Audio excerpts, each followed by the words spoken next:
Hello guys, welcome to my channel. In today's video, I'm going to show you where to find the save game files and config file for CrimsonDesert on PC.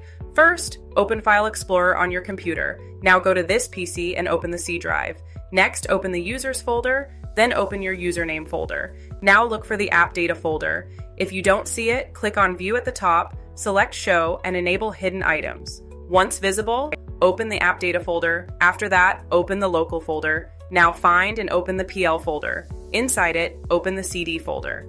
Next, open the Save folder, then open the numeric folder you see inside.